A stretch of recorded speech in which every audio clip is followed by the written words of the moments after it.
안녕하세요. 라이브 스터디 이명헌입니다. 이번 시간에는 꼭 알아두어야 할 경매 용어. 자, 첫 번째로 신경매란 무엇을 신경매라고 하느냐. 자, 우선적으로 여러분이 이 내용을 먼저 한번 읽어보고요. 거기에 제가 중요한 부분만 판서를 해드리도록 하겠습니다. 먼저 첫 번째 신경매는 경매 개시 결정 후 최초로 진행되는 경매로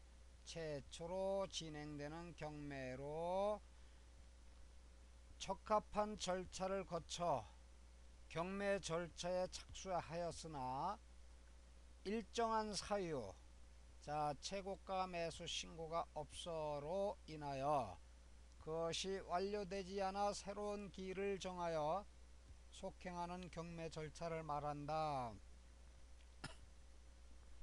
이렇게 되어 있습니다.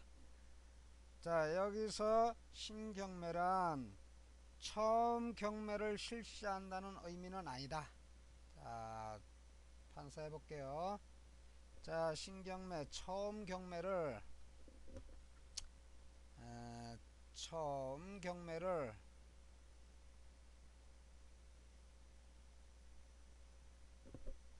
실시한다는 의미가 아니다.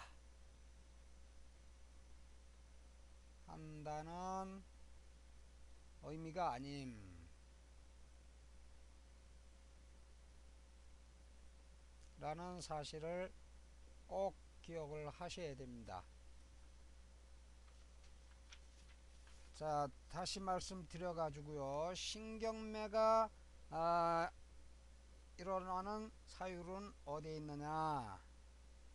자, 요 앞에서도 말씀드렸듯이 경매 개시 결정은 언제 되느냐 하면은 채권자가 경매 신청을 법원에 하게 되면은 법원에서 정상적으로 받아들였을 경우에 이유가 없다라고 받아들여졌을 때 등기부 등본에 보면은 경매 신청 기입 등기 가지고 몇 년 몇 월 며칠 임의 경매 신청 또는 강제 경매 신청 이런 식으로 되어 있습니다. 자, 그렇게 됐음에도 불구하고 곧바로 경매가 진행되는 것이 아니고 그 관할 법원에 따라서 경매 사건이 많이 누적이 돼 있으면은 빠르면은 한개월, 늦어도 뭐 6개월 이렇게 걸리는 경우가 있습니다. 자, 그때 등기부 등본에 결정된 후 경매 개시 결정이 결정된 후 최초로 진행되는 경우 경매로, 자, 개시 결정한 날짜와 매각기일, 첫 번째 경매가 진행되는 날짜하고는 분명히 차이가 있다고 그랬습니다. 3개월에서 6개월까지도 차이가 날 수 있다.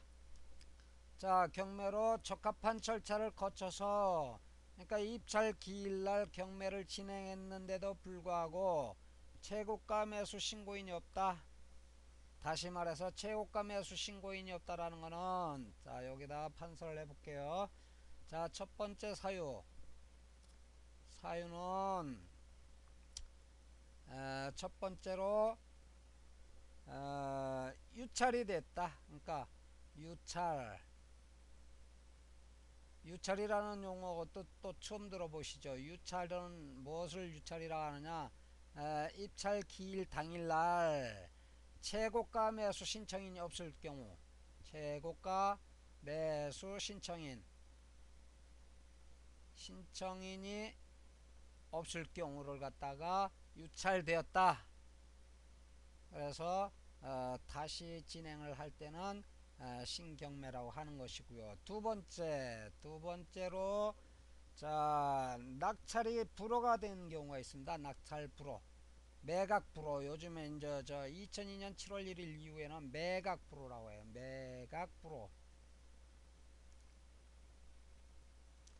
매각 불허가 된 경우, 이제, 자, 요 경우에는 최고가 매수 신청이 있었는데 불구하고 매각이 불허가 된 겁니다. 그러니까 매각이 불허가 되는 사유로서는 어, 경매 진행 절차상의 하자가 있다든가, 자, 이해관계인의 이의나 불허가 신청이 정당하다고 받아들였을 때 매각 불허를 하게 되는 것이죠.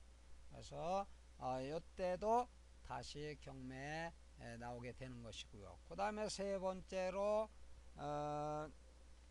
경매를 취소한 때 매각 취소, 매각 취소. 자, 요 경우 뭐 매각이 취소돼 가지고 다시 나오는 경우도 있고 완전히 들어가는 경우도 있죠. 물론 민사집행법 제102조에 의한 잉여 가치가 없어 가지고 매각이 취소되는 경우도 있고요. 그건 이제 불허가가 되면서 취소가 되겠죠.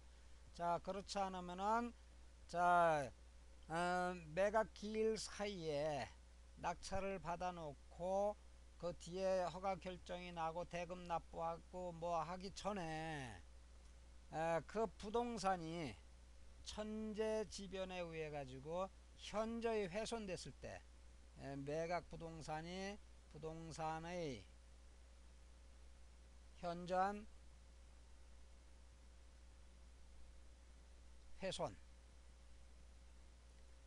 훼손되었을 경우에는 경매가 다시 신경매로 나오는 것입니다. 자, 이해가십니까? 그 다음에 재경매 이렇게 돼 있죠. 재경매, 신경매, 앞에는 신경매에 대해서 살펴보았고요. 요번에는 재경매 이렇게 돼 있는데요.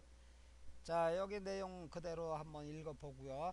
경락인이 뭐 지금은 매수인이라고 뭐그 법원 근처에 가시다 보면은 뭐 경락인이라고도 쓰고 매수인이라고도 하고 낙찰인이라고 막 세 가지 용어를 한꺼번에 막 섞어서 쓰는 경우가 있기 때문에 최근에 2002년 7월 1일 새로운 민사집행법 이후에 그 용어만 가지고는 아마 대화가 잘 안 될 거예요. 저 사람들이 나는 매수 신청인, 매수인, 뭐 최고가 매수 신고인 이렇게만 알아들었는데 그것밖에 모르는데 최고가 낙찰자, 최고가 뭐 경락인 등등 얘기를 했을 때는 이건 또 무슨 딴 세상에 왔는가 싶을 정도 그런 오해의 소지가 있기 때문에 세 가지 용어를 함께 될 수 있으시면 익혀두시는 게 좋을 것입니다.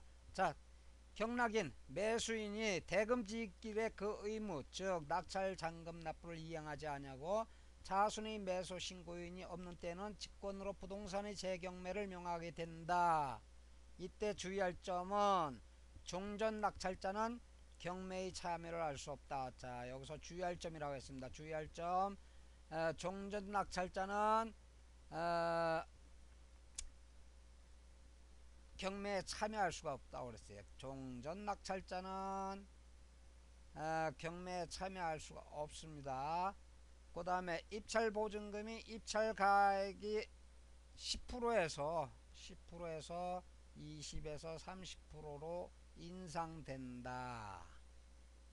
자, 이런 물건의 형체라고자 할 경우에는 가능하면 권리 분석을 보다 철저히 하고 작은 계획 또한 확실히 세운 후 형체함이 바람직하다. 재경매 이건 뭐 특별매각 조건이라고도 합니다. 특별매각 조건, 특별매각 조건, 특별매각 조건이라는 것은 자 통상적으로 10% 정도 보증금을 납부하게끔 돼 있는데 자 어떤 사유 자 여기서 대금을 미납했을 경우에는 20%에서 30% 인상이 되거든요. 그 이유는 자 10% 보증금을 떼인 사람으로서는 마음이 아프겠지만서도 또 그 다음에 반복해서 그런 사람이 계속 나오지 말라는 법도 없고 나왔을 경우에 마음 아픈 사람이 자꾸 반복해서 생기기 때문에 자 보다 심사숙고해서 이런 물건은 접근해라. 자 그러면 어느 경우에 보증금을 포기하면서까지 낙찰을 받았음에도 불구하고 낙찰을 포기하느냐. 자 분명히 이유가 있을 것입니다. 그 이후로는 권리분석의 실패, 권리분석의 실패 또는 자 가치분석, 가치분석의 실패.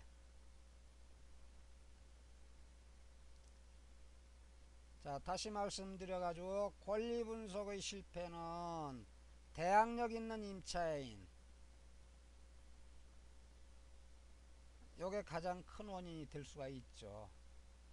자 대항력 있는 임차인은 뒤에 이제 주택 상가 임대차 보호법에서 자세히 배우시겠지만서도 대항력 있는 임차인이라는 것은 말소 기준 권리보다 앞서서 점유와 전입을 갖춘 자는 그 이 길로부터 후순위 권리자에게 대항할 수 있다, 낙찰자에게 대항할 수 있다라는 얘기입니다. 그래서 대항력 있는 임차인은 자 경우에 따라서 확정일자까지 받았을 경우에는 자 그 최우선적으로 변제가 되지만서도 확정일자를 받지 않았을 경우에는 낙찰자가 전액 인수해야 된다.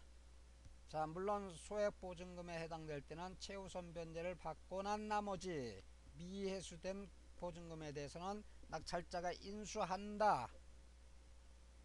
자 그렇다고 너무 어렵게 생각하지 마시고요. 지금은 아웃라인만 말씀드리고요. 자 나중에 주택과 상가 임대차 보호법에서 더욱 자세히 살펴보기로 하겠습니다. 자 그 다음에 가치분석의 실패라는 건 뭐냐. 가치분석이라는 거는 그 부동산 감정평가 금액이 있잖아요. 감정평가 금액이 시세보다 더 높게 평가된 경우가 있고 뭐 낮게 평가하는 경우도 없잖아 있습니다. 그거는 경우에 따라서 그런 상황이 오는데요. 자 대체적으로 우리가 경매하시는 분들 하는 말씀이 자 감정가는 믿을 게 못 되더라. 단지 참고사항으로 하고 자 인근 부동산 서너 군데를 통해서 정확한 시세를 조사를 하는 것이 바람직하다. 자 감정평가사 그 나름대로의 건물과 토지를 감정하는 전문가입니다. 가치평가는 전문가인데 자 저도 실무에서 경험을 했지만서도 이분들이 그 이론에 맞춰서 그걸 갖다가 평가하는 것이 아니고 인근 부동산에 와서 몇 군데 거쳐 가지고 자 그 가격이 얼마나 갑니까 물어가지고 평가해가지고 거기에다가 뭐 어떤 이론을 갖다 대입한 식으로 이런 식으로 하다 보니까 감정 가격은 조금 이론과 그 전문가가 그 평가하는 그 범위에서는 조금 벗어나지 않나. 또 감정평가를 인정할 수 없는 이유 중에 하나는 자 경매가 시작이 되기 전에 자 일단 부동산에 아까 말씀드린 대로 등기부등본상에 경매 신청 기입 등기가 올라가면은 그때부터 법원에서 감정평가사 뭐 법원 집행관들에게 지시를 합니다. 그 집에 저 임차인이 누가 살고 있으면서 그 주택 가격이 얼마나 되는가를 전부 평가를 하게끔 되는데 그 시점부터 앞에 말씀드린 대로 3개월에서 6개월 후에 경우에 따라서는 자 사건이 어떤 소송에 휘말리고 그러다 보면은 더 늦게 저 진행이 되는 경우가 있거든요. 그래서 그 평가 시점이 입찰 기일로부터 뒤로 후퇴해 가지고 3개월에서 6개월 전에 평가한 금액이기 때문에 현실하고는 좀 동떨어져 있다. 그래서 감정평가 금액은 단지 참고 자료로만 활용하십시오. 이렇게 말씀을 하는 겁니다. 자 이해하십니까? 자 재경매 그렇게 권리분석이나 가치분석 실패 원인이 많아 가지고 대금을 미납하는 경우 자 일명 우리가 속된 말로 떡 싸먹었다 그러거든요. 비싼 수업료를 지불했다. 그래서 이 비싼 수업료가 보통 비싼 수업료가 아니잖아요. 자 예를 들어 가지고 1억짜리가 감정평가 금액이 1억인데 자, 보증금 10%면 1,000만원입니다. 1,000만원. 자, 단지 권리 분석과 가치 분석의 실패로 인해 가지고 자, 어, 잘못 받았다 했을 때는 1,000만원을 떡 싸먹는 게 어떤 경우에는 유리한 경우도 있습니다. 그래서 눈물을 머금고 자, 보증금을 떡 싸먹는 것입니다. 사먹고 싶어서 사먹는 건 아니죠. 그 비싼 떡을 사먹을 이유가 없죠. 시장에 나가면 뭐 1, 2천원짜리도 많은데. 자, 그렇다고 해서 어, 이 재경매 붙이기 종전까지는 낙찰자가 대금 납부를 할 수가 있습니다. 그 납부 기한이 경과되었다고 해서 그냥 포기하는 것이 아니고, 자, 경우에 따라서는 자금이 준비 안 돼가지고 그랬을 경우에는 자, 재경매 3일 전까지, 재경매 3일 전까지는 자, 그때 매각 대금하고, 그렇죠? 매각 대금하고 지연이자, 재경매 비용, 여기다 한번 써볼까요? 다시. 자, 최고가 매수 신고인이나 차순위 매수 신고인은, 자, 차순위 매수 신고인 뒤에서 다시 정확하게 설명드리기로 하고요. 여기서는 최고가 매수 신고인은 재경매 기일, 재경매 기일, 재경매 기일 3일 전까지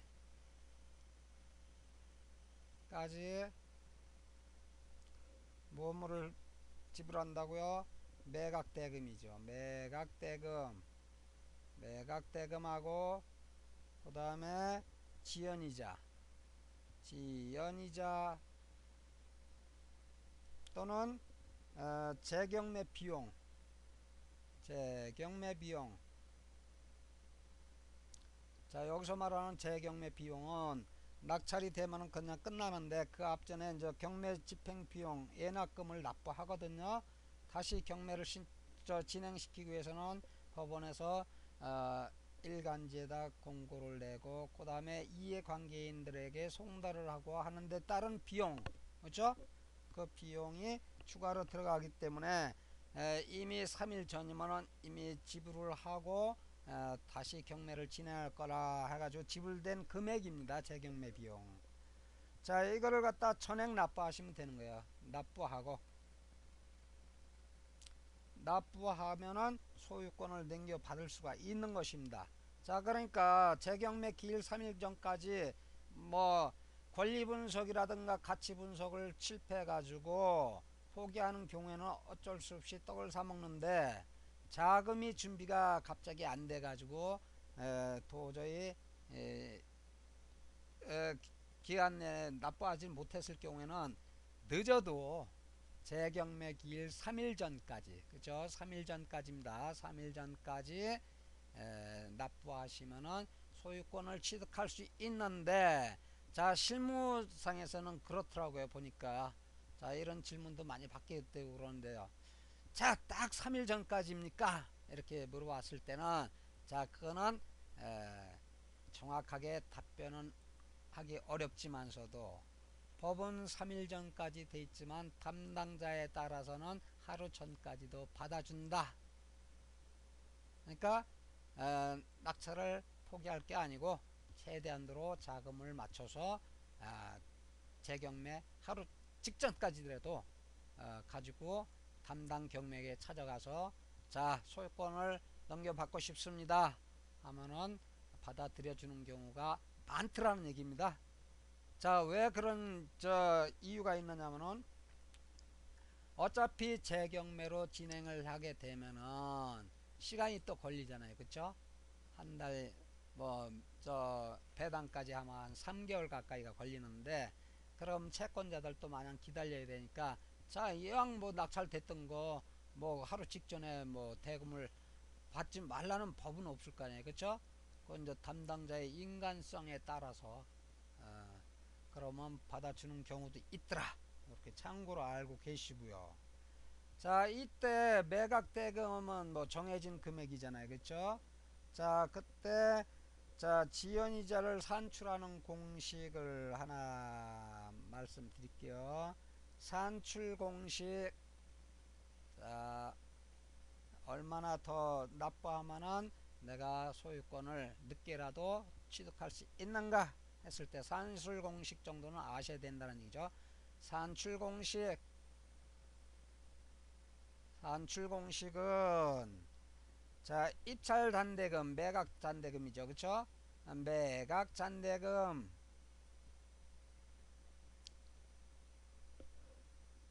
곱하기 자, 지연일수가 있죠. 지연일수. 그죠?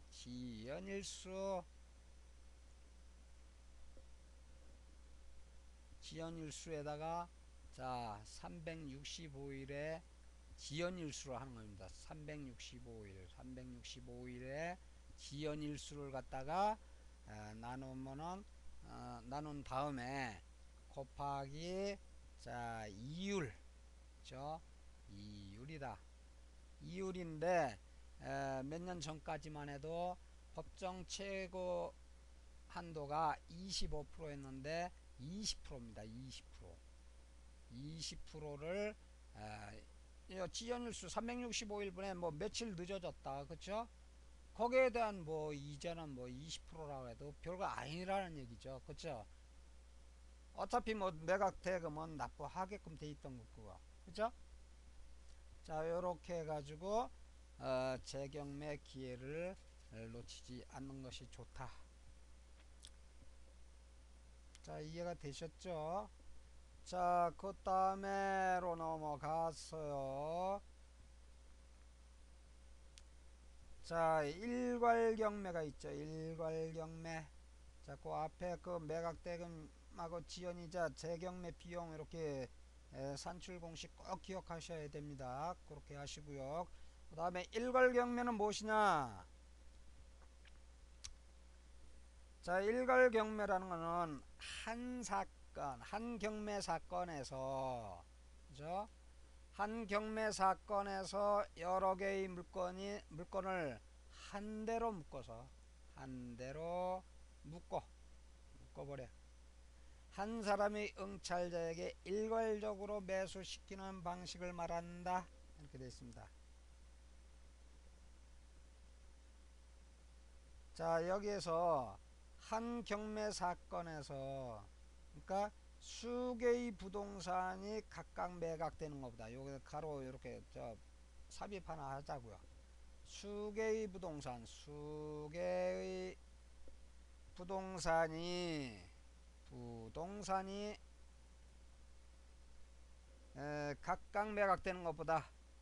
각각 매각되는 것보다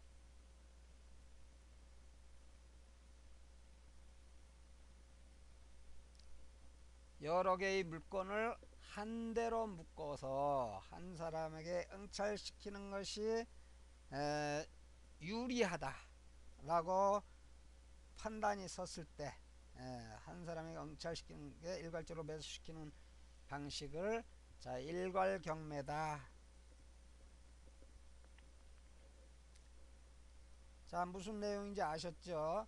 자, 요거는 그 글자 그대로 그냥 기억하시면 됩니다. 한 경매 사건에서 수개의 그러니까 채권자가 가지고 있는 부동산이 채무자가 소유한 부동산이 요거는 채무자 소유 부동산입니다. 소유 부동산이 여러 개 있을 경우에 각각을 매각하는 것보다는 자, 그 채권 신청 금액의 버금가는 범위 내에 들었다 그러면 이걸 한 사람에 매각시켜 버리자. 이렇게 해가지고 경매를 진행하는 걸 갖다가 일괄경매다. 자, 그러면은 요번에는 분할경매다. 분할경매는 또 무엇을 뜻하느냐? 자, 분할경매는 한 경매 사건에서 두 개 이상의 부동산에 대하여 법원이 유리하다고 판단하거나 응찰자의 요구가 있을 시 법원은 자유재량으로 물건별로 나누어 각 응찰자에게 매수시키는 방식으로 이때 주의할 점은 사건 번호와 물건 번호도 반드시 기재해야 된다 이렇게 돼 있죠.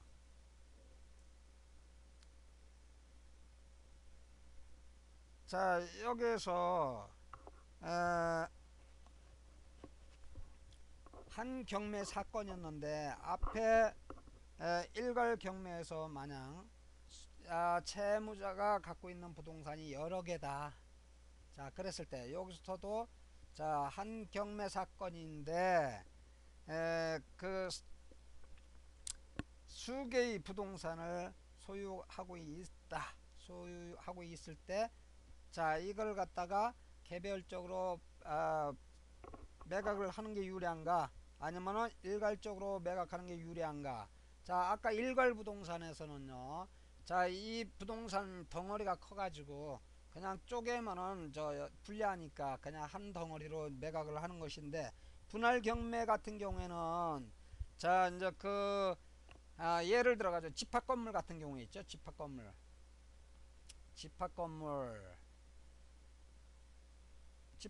같은 경우에는 각 호실이 다 따로 있잖아요. 각 호. 그죠?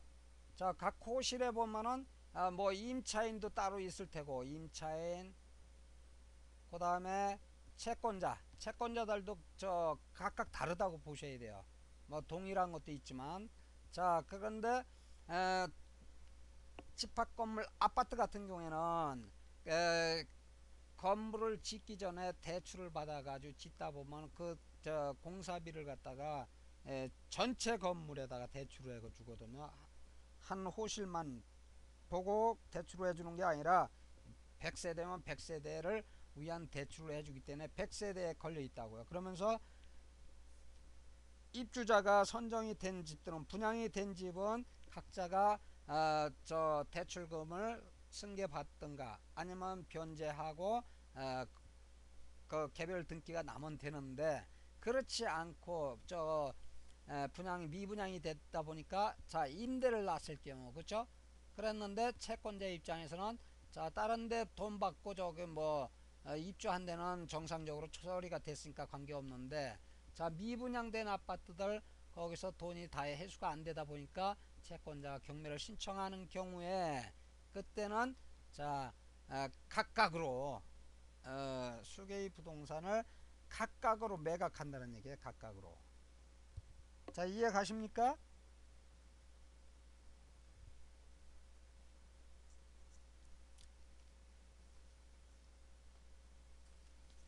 자, 다시 정리 한번 해볼까요? 다시 정리하면은, 자, 일괄 경매에서는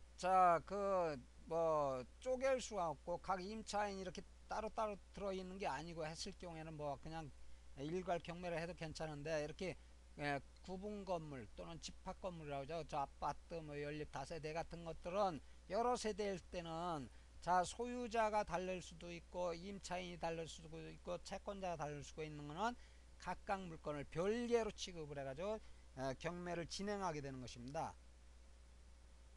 자, 그래가지고 요런 물건이 나왔을 때는 자, 사건 번호가 있고, 자, 그 옆에 물건 번호가 다시 따라옵니다. 자, 예를 다시 한번 들어볼게요.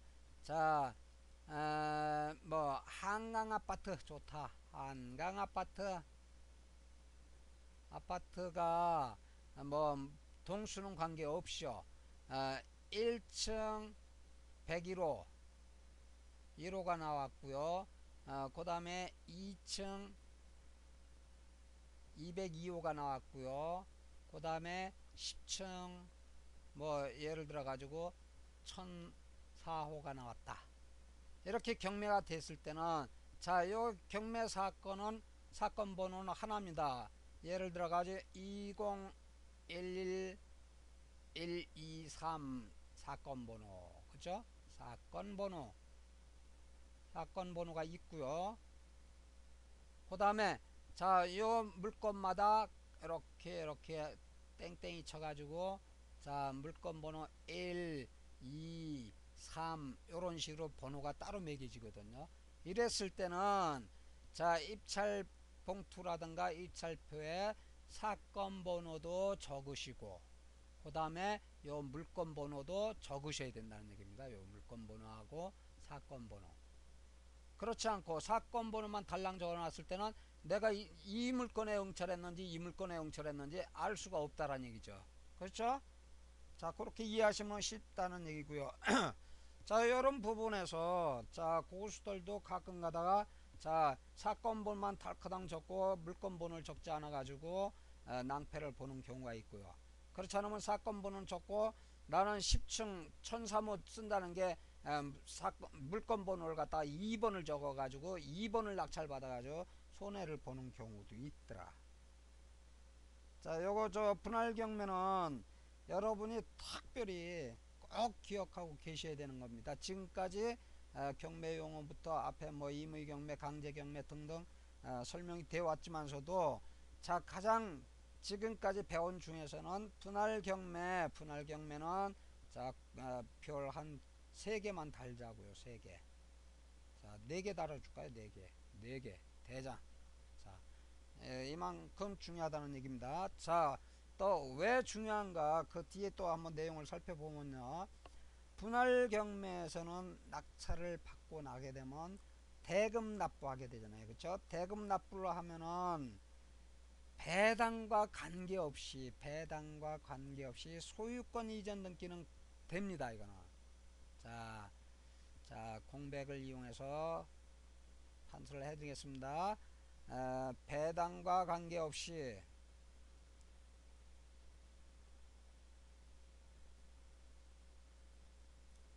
소유권 이전은 가능하다.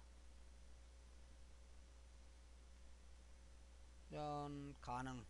그렇죠? 자, 이거를 시간을 끌면서 설명드리는 이유는 제가 상담을 하면서 가장 질문을 많이 받으면서도 또 가장 많이 헷갈리고요. 이걸로 인해 가지고 낭패 보시는 분들이 많습니다. 사건 번호까지 물건 번호까지는 다 적었는데 자, 배당과 관계없이 소유권 이전까지는 가능했는데 거기 점유자를 내보내지 못하는 경우, 또 예를 들어 가지고 자신이 자, 상계제도라는 게 있습니다. 상계제도 뒤에 또 설명이 되겠지만서도 자, 내가 받을 금액이 있을 때는 그 받을 금액 범위 내에서 상계 처리가 돼 가지고 나머지 부족한 잔금만 추가로 납부하면 되는데 자, 분할 경매에서는 상계 처리가 안 된다라는 사실. 상계 처리가 안 됩니다.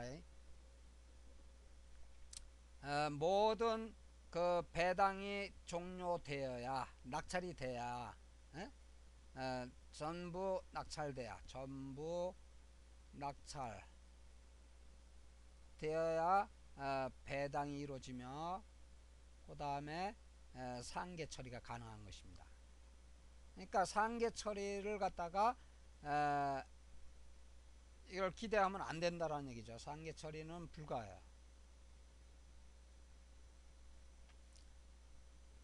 자, 소유권 이전까지 돼가지고 그 자기가 받을 금액, 배당받을 수 있는 금액에서 빨리 상계 처리해주고 끝내면 되는데 자, 분할 경매에서는 배당을 갖다가 전세대가 낙찰되지 않으면은 배당을 안 해줍니다.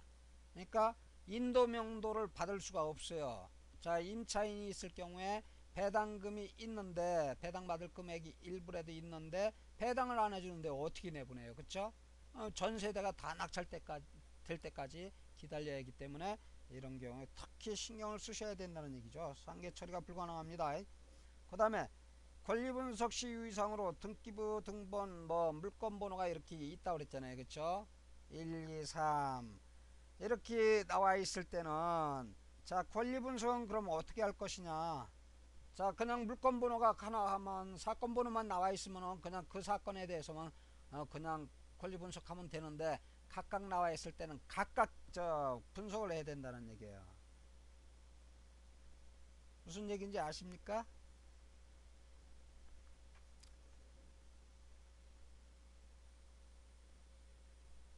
어렵죠? 여기서 딱 맥히는 것 같은데 분위기상, 그쵸? 복잡한 게 나와가지고 갑자기 이제 주눅들게 하는가 이렇게 생각하지 마시고 분할 경매는 이러이러한 것이다 라고만 일단은 기억을 하시고요. 자 여기 뭐 20회당 그 이후 배당 이후로서는 자 20회당이 있고 동시배당 자 어렵죠 말들이 용어들이. 자 20회당과 동시배당 20회당은 자 각 사건의 저 물건이 하나씩 개별적으로 낙찰될 때마다 각각 배당을 하게 되는 것 같다가 20회당 서로 다르게 한다는 얘기죠. 요것도 구분 잘 하셔야 돼요. 동시배당 하면은 이거는 전체가 다 경매 낙찰이 됐을 경우에 동시에 배당을 하게 된다. 자, 요런 용어가 있다라는 사실 요것도 20배당과 동시배당 어렵습니다. 이거 이론적으로 상당히 어려운 내용이거든요. 오늘은 요쯤에서 이렇게 정리를 하기로 하고요. 자, 그 다음에 이제 우리가 공부할 거는 이제 유찰됐다더라. 유찰이 뭡니까? 그러니까 책을 한 페이지라도 보고 질문하시는 분들은 조금 난데 그냥 무대뽀로 저 경매 용어 하나도 안 들여다보고 유찰이 뭡니까? 어떤 경우에 유찰이 됩니까? 이렇게 물어봤을 때는 자 답변을 해주고 싶지가 않겠죠. 그쵸? 자 경매가 진행됐으나 매수 희망자가 없는 경우를 말하며 1개월 후 통상 20-30%씩 저감되어 다시 경매를 진행시키게 된다. 아까 신권 그랬잖아요. 그쵸? 유찰됐을 경우에는 신권 취급이 돼 가지고 자 다음 자 예를 들어 가지고 감정가격이 1억이다. 감정가 1억 1억인데 요게 언제 했느냐 하면은 저 2011년 3월 1일 날 했다. 그럼 다음 기회에 유찰됐다고 그러거든요. 유찰. 이때 최고가 매수 신고인이 없어가지고 유찰이 되면은 2011년 보통 한 달 후니까 4월 뭐 일요일이나 토요일 끼면은 4월 한 3일경 된다. 그렇죠?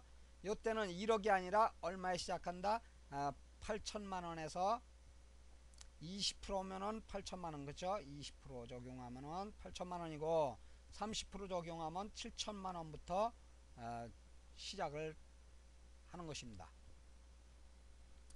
자 이해가셨죠? 그 다음에 자 변경은 뭘 갖다 변경이라느냐 경매 진행 죄송합니다. 경매 진행 절차상 하자 경매 절차상 하자 소송 과정이라든가 소송 과정 또는 채무자에게 결정 송달 소송 과정 새로운 사항의 추가 그렇죠?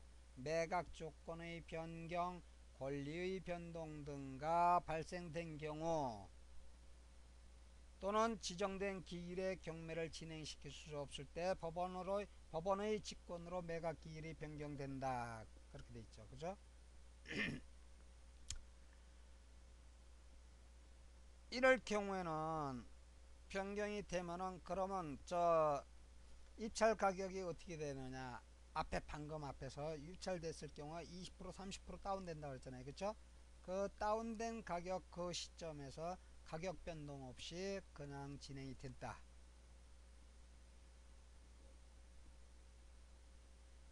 그 다음에 변경되는 경우에는 이제 여기 뒤에 이제 연기 변경 뭐 정지 취소 취하 이런 내용들이 쭉 계속 나오게 되는데요.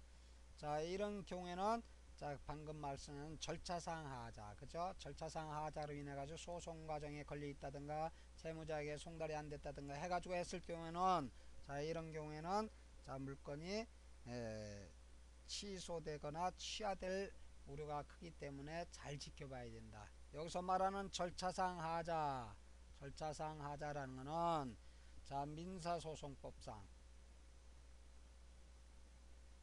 법 또는 형사소송법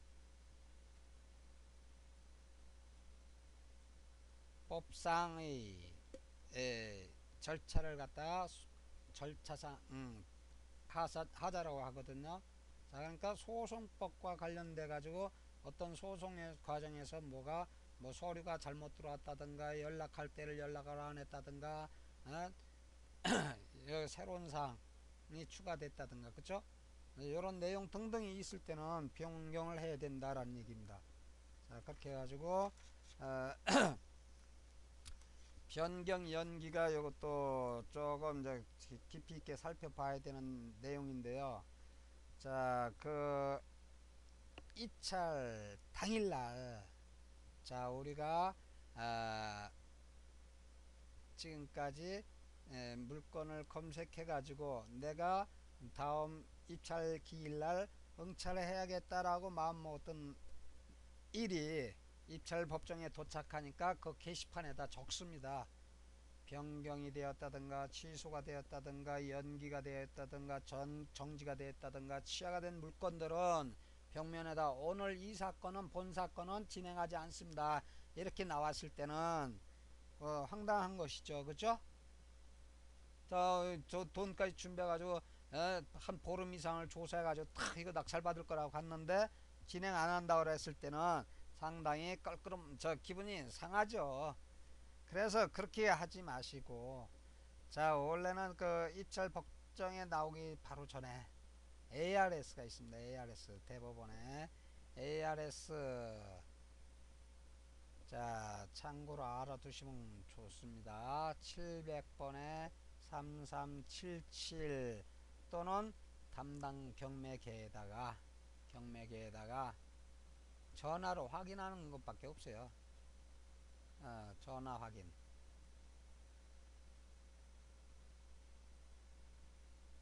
경매계 자 본 사건이 진행됩니까 진행되지 않습니까 이렇게 물어보고 나가는 게 헛걸음치지 않는 일이라 근데 대부분 뭐 안 물어보고들 진행될 거라고 왔다가 뭐 경험 삼아서 또 재미 삼아서 오시는 분들이 많거든요. 그 정도 알고 계시면 되고요.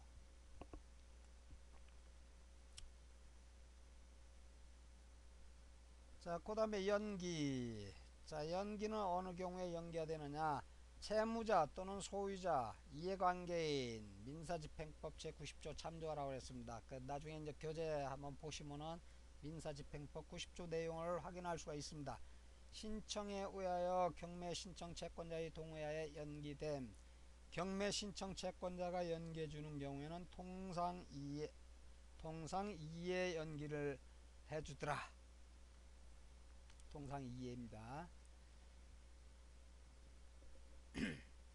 자, 경매 신청 채권자가 연기해 주는 경우에는 통상 2회까지 연기가 되는데 채무자나 소유자가 연기 신청하는 경우에는 어떻게 되겠습니까? 채무자나 경매 신청 채권자가 연기를 해줄 경우에 신청했을 때는 경매 신청 채권자의 동의가 필요하겠죠. 그렇죠? 경매 신청자의 동의가 필요하다. 자, 요쯤 아시고요. 자, 그 다음에 정지는 뭐냐? 자, 우리가 빨간불이 켜지면 가다 멈춰야겠죠. 그쵸? 자, 채권자 또는 이해관계인이 법원에 대하여 경매 신청 진행 절차를 정지시키게 되면 이미 실행된 부분은 그냥 둔 채 장래의 절차만을 정지하는 것을 갖다가 정지라고 한다. 이렇게 됐죠. 그죠? 자, 정지를 하기 위해서는 법원의 일정한 금액을 갖다 공탁해야 됩니다. 자, 채권자나 이해관계인이 자, 이 사건 뭐 미비가 돼가지고 정지시켜 주세요. 뭐 아니면 지금 저 채무자가 자기네한테 사정 뭐 얘기하니까 그럼 뭐 법원에서 장난하는 것도 아니고 그렇잖아요. 그렇죠? 일정한 금액을 공탁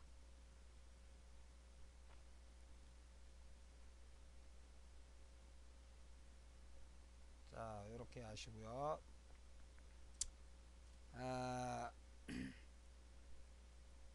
그 다음에 정지의 그 주된 사유는 어느 경우에 정지가 많이 되느냐. 자, 요 정지 요거는 지금 뭐 이 법을 개정해서라도 뭐 없애겠다 뭐 지금 결과는 뭐 제가 정확하게 지금 확인을 못하고 있는데요. 예고 등기 예고 등기 및 예고 등기 및 법정 다툼 법정 다툼이 있을 경우 요때 보통 정지를 하게 됩니다. 자, 채권자만 있는 게 아니라 이해관계인에는 채무자도 포함되고요. 그쵸? 그런 사람들이 자, 네가 나한테 받을 금액이 나는 너한테 돈 다 갚았는데 무슨 소리야? 웃기는 소리 하지 마. 자, 그런 증거 대 그래가지고 다투고 있다는 얘기예요. 법원에서 법정에서 다퉈가지고 진행되고 있을 때는 자, 일단 사건을 정지시켜야겠죠. 그쵸? 자, 그 다음에 어느 경우에 정지가 되느냐면은 자, 요즘에 소위 말하는 가짜 유치권이 많습니다. 가짜 유치권. 가짜 유치권으로 인해 가지고 자, 가짜 유치권이 신고가 되면 어떻게 되느냐면요. 자, 낙찰 가격이 자꾸 떨어집니다. 떨어져. 그럼 채권자가 채권 금액을 회수하는데 만족하기가 힘들죠. 그렇죠? 그래가지고 채권자가 유치권 부존 유치권 배제 신청을 합니다. 배제 신청. 배제 신청을 하게 되면은 저 신문을 하게 되는데요. 신문. 자, 덩어리가 크고 그러면 신문합니다. 상대 저 불러가지고 신문을 하게 되는데 자, 여기에서도 서로 뭐 얽히고 설켜가지고 도저히 뭐 신문만으로는 되지 않겠다. 그러면 채권자가 자, 유치권 부존재 확인의 소를 거칩니다. 유치권 부존재 확인의 소. 확인의 소송을 거치는 거죠. 확인의 소. 확인의 소는 소송은 뭐 줄여서 뭐 소 이렇게 소송을 진행을 하고 그 결과에 따라서 어, 계속 진행을 할 것이냐 아니면은 유치권 배제를 신청한 내용이 유치권 부존재가 확인이 되면은 이 사람은 거기에서 그 명단에서 빠져나가겠죠. 그러다 보면은 자, 정지를 일단 시켜놓지 않으면은 계속 진행이 된다는 얘기죠. 그쵸?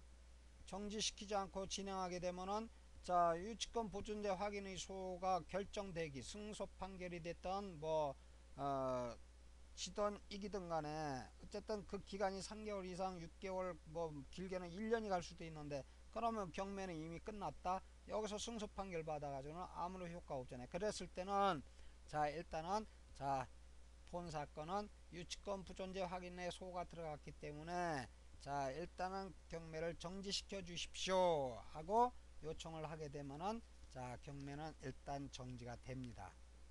자, 그 다음에 이제 여기서 이해관계인 그렇죠? 이해관계인 자, 여기서 이해관계인을 갖다가 설명을 하려면은 요것도 내용이 좀 길거든요. 이해관계인의 권리라든가 이해관계인 될 수 없는 자 이해관계인이란 해가지고 요거는 다음 시간에 이어서 설명드리도록 하겠습니다. 이상 강의를 마치도록 하겠습니다. 감사합니다.